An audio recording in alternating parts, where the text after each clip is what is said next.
after the embassy, you're basically all good then to book your flights and things like that. A lot of people went with Aer Lingus to fly over there, but we actually booked a flight with Iceland Air that was only like €400. So definitely when you're looking for flights, it's good to kind of check websites to see the best deals you can get. Things you kind of need for the airport are I'm going to put it on the screen here, but like your passport with your J1 inside it, your DS2019, your service receipt, travel details of like where you're going to be staying when you're over there, emergency contact, just things like that. When I got to America, the only thing they did end up asking for was the DS2019, but it definitely is just good to have these documents just in case. But yeah, it's definitely not that scary. Like once you cross the border, they'll just say, oh, why are you here, where are you working, all that things like that, and you just say, oh, I'm on a J1 and I'm going to be working in wherever I'm going to be working. Once you're then in America, the first things you kind of want to be doing then is getting your American phone sorted, getting your American bank account, and getting your social security number. They're the kind of the main three things you need to do once you're in America. The first thing that I ended up doing was setting up my phone. This was a pretty easy process. I just went with Mint Mobile and got an eSIM. It was like $45 for like 3 months. So Mint Mobile was decent. It basically provided you with fast data and unlimited calls and text to anyone. I definitely would recommend, if you can use Wi-Fi and don't use your 4G as much, because basically with Mint Mobile, it only provides you with like a certain amount of like fast data. I think it was like over like 40 gigabytes of like fast data, and then once that fast data is up, the 4G like basically it doesn't work. Like it is so bad. Like since I like always watch YouTube, and like the Wi-Fi in our accommodation, it wasn't really the fastest, so I was using the 4G at the start to kind of just when I was watching YouTube at nighttime and things like that. But this literally ate up my fast data so much, and then once my fast data was out, like I had to wait till the next month then to kind of get it back.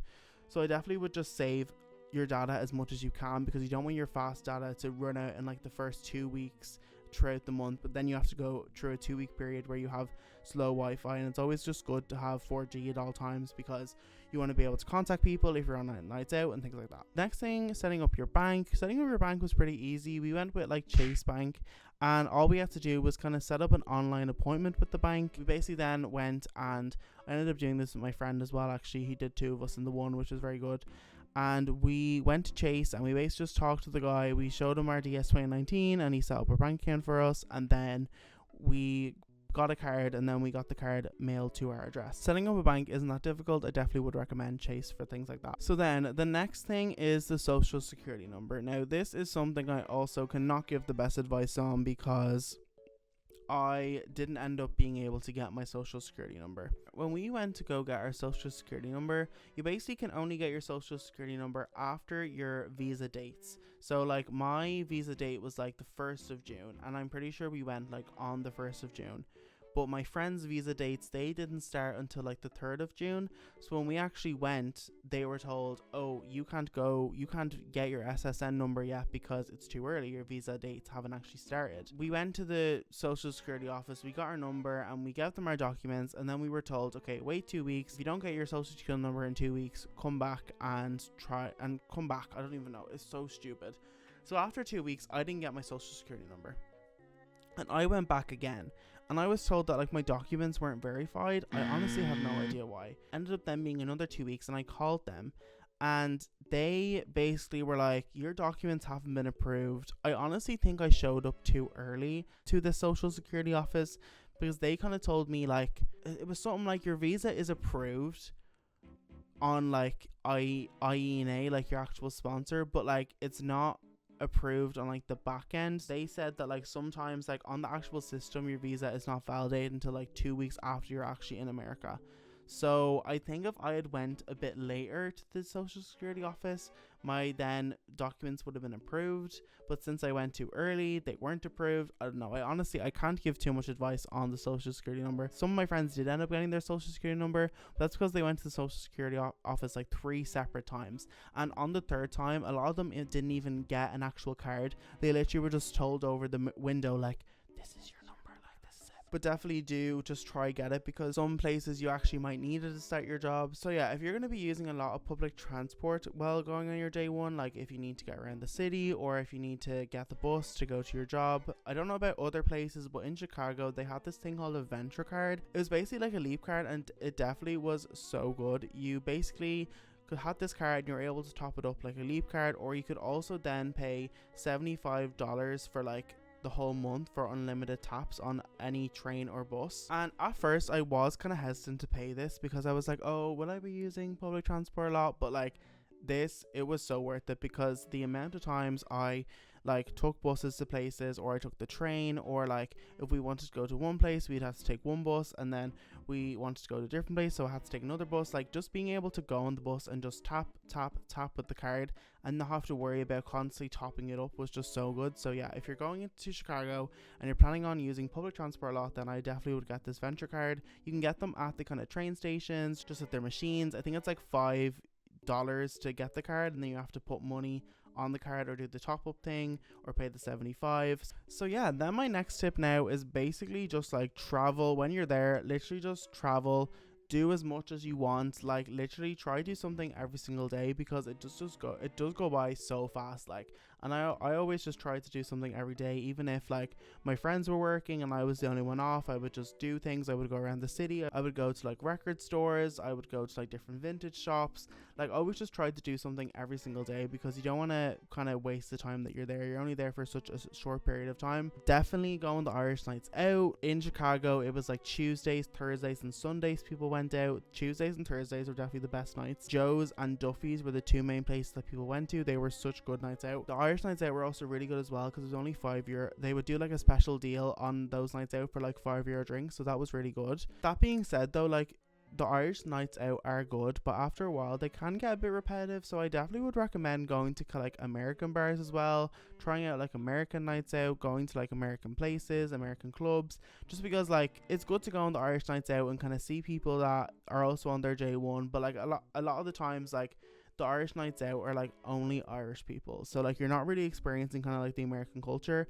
And so yeah, if you do get sick of the Irish nights out after a while, I would recommend going to American bars also. One of the American bars that I really enjoyed going to was Roscoe's. If you're a fan of Drag Race, Roscoe's is definitely the place for you. I actually didn't know this place was in Chicago before I went on my J1, but Roscoe's is basically, it's a very popular bar in America where they do a lot of the Drag Race kind of screenings. I'm sure anyone that's a fan of Drag Race have seen clips of these live showings that they have from Roscoe's, and they invite two queens usually to kind of watch the show and kind of give commentary on the show. It's really good.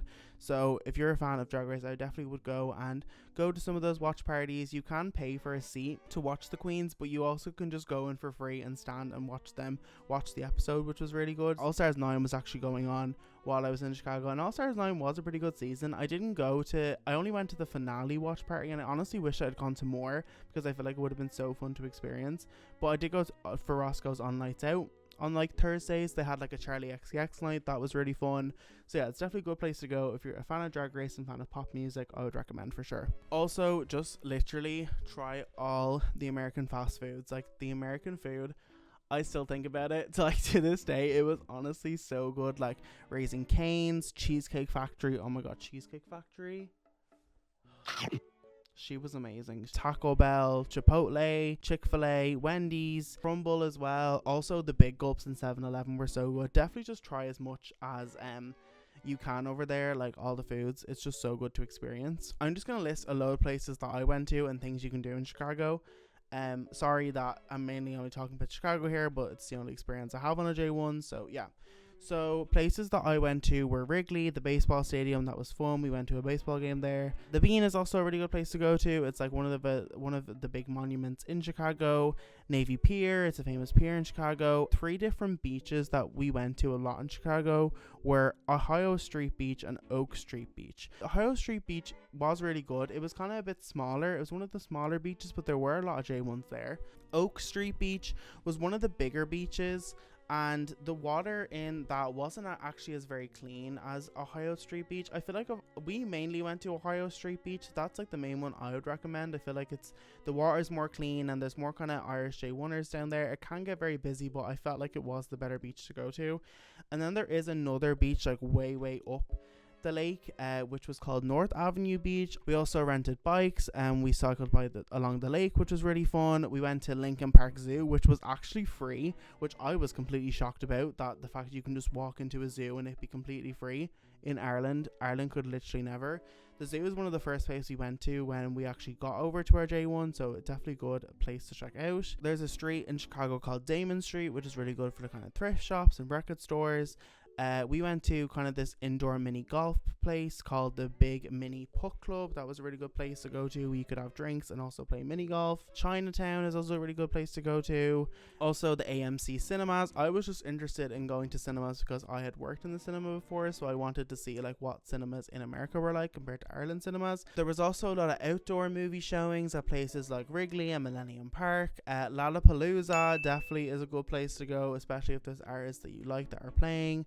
I only went one day to Lollapalooza, but it was still really fun. I saw artists like Chaperone, Hosier. Also Pride is a really good place to go to. The parade, 4th of July is also a really good time to go out. There's also a boat trip that kind of brings you along the river, which is really fun to go to. You can also kayak on the Chicago River, which is really good, but I would recommend if you're not good at kayaking, don't go, because I had never done kayaking before and I was actually really bad and I ended up falling into the Chicago River. So yeah, just when they tell you that people don't fall into the river, there is a 1% and that 1% is me. I would just like download SeatGeek and like literally if there's any of your favorite artists that are playing on in Chicago, it's definitely good to kind of get cheap tickets.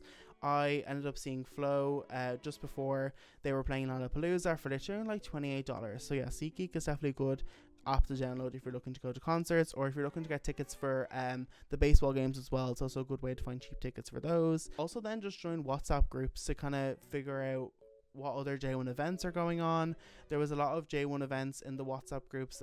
There was like boat parties and there was so many other things going on, and they were constantly posting and updating people in the J1 WhatsApp group chat, so definitely try join those if you can. They're kind of a lot of the activities I did.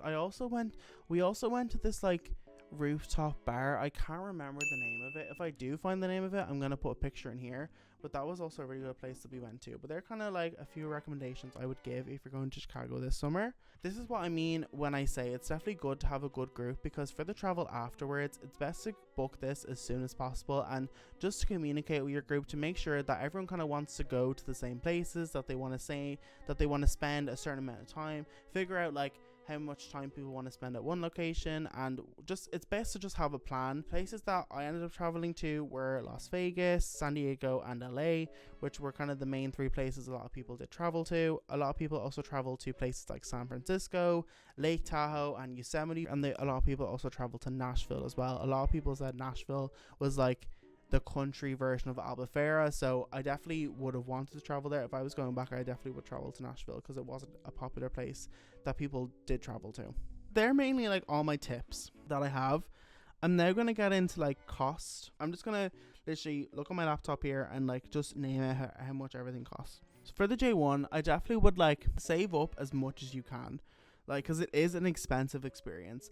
And like, yes, you're going to be making money over there, but if you don't end up finding like a really good job and making a load of tips, it can be scary if you don't have any money saved up. So yeah, I'm going to break down my whole entire price of everything that I paid for before entering America and just as I entered. So the Venture card and the Mint Mobile as well, I'm going to include in this. So before entering America, it was €900 for the sponsor. It was 125 for the embassy appointment. It was another €75 to kind of get the processing of the DS 2019. Flights can range, but mine cost with return was $1,254. We ended up having to stay in a hostel 4 nights before we actually got our Airbnb, so that was an additional $192. Our accommodation for, I think it was like 60 nights we stayed for, that was €2,060, which I thought was pretty good, because I heard a lot of people were kind of spending 2.5 to €3,000 on their accommodation, so I thought that was okay. And then also I then paid for €75 for the Venture card, and then $45 for Mint Mobile for 3 months of fast data and unlimited calls. So that was $4,726 spent before even getting there and like my first day of being there. which is honestly crazy. Like adding that all up together, it honestly is crazy. So now I'm going to break down the price for the travel that I did afterwards. So for Las Vegas, I spent $374.15 for 3 nights in a hotel and $155 on a flight. For San Diego, I spent $405 for 7 nights in an Airbnb and $77.98 on a flight. Then for LA, I spent $275.60 for 4 nights in an Airbnb, and then I spent, I think it was like $30 I did for the bus from San Diego to LA. So overall, that cost $1,317.73. So that definitely can be done a lot cheaper if you're going if you just spend your money on hostels and you don't spend money on flights, or you get buses to places. Like, you definitely can do the travel afterwards a lot cheaper. Just with how my group was doing things, we ended up spending a bit more money than I would like to. But yeah, so that was $1,317.73 spent on the travel afterwards. So overall, on the whole experience, not excluding kind of daily spending, just for like what I spent before the J1 and what I spent for the travel afterwards, I spent $6,043.73 The amount of money that I earned while I was over there was $2,869.84. So yeah, that it really wasn't a lot. Like, that only basically pays back the rent money, and that's basically it. And like, I was spending a good bit over there as well. So yeah, you definitely can go on the J1 and definitely do it for a lot cheaper, but this is just how much money I spend. I definitely would just recommend, just be careful. Like, obviously enjoy the experience over there, and if you do have money saved up, then that's honestly fine, but just be wary of how much you're spending, especially for when like you need to like pay rent, or for you need money for like the travel afterwards. It's best to just kind of be wary of what you're spending and not kind of going crazy while you're in your actual J1 location, because you are going to need money if you do want to travel afterwards. Overall, on the whole experience, like, I definitely spent, like, for spending money, flights, accommodation, I definitely spent kind of 6,000 to 7,000, which is crazy. Oh my god, that is just crazy to think about. So yeah, that's kind of all my advice that I have on the J1 and my experience with the J1. I feel like, to wrap this video up, I would just recommend to do everything ASAP, like as soon as possible, because like the earlier you do one step in the process, it allows you to bring on to the next step in the process. So like, if you get your job as soon as possible, then you're able to book your embassy appointment. If you do your embassy appointment as soon as possible, then you're able to book your flights. If you're able to book your flights as soon as possible, then you're able to get over there and get your SSN number and get your bank account sorted. Like, it's just so good to do everything as soon as possible, because there are so many other people going, and it's best to just be organized with everything. Travel everywhere, meet new people. The J1 is a really good experience for kind of meeting new people that you might not have met before, whether it's like on nights out, or like if you're talking to people by the beach. Just kind of, it's just a really good experience to get to meet and talk to new people, whether they're from Ireland or they're from America. Okay, thank you for watching. I know it took me a while to get this second part up, but I hope this video has helped anyone that is going to go on a J1 this summer. It is just such a good experience to travel, and yeah, I'm honestly jealous of anyone going this summer, because I would love to go again. Leave a comment below if you have any more questions, and I can try to answer them. But for now, yeah, thank you for watching, and I'll see you in the next video. Okay.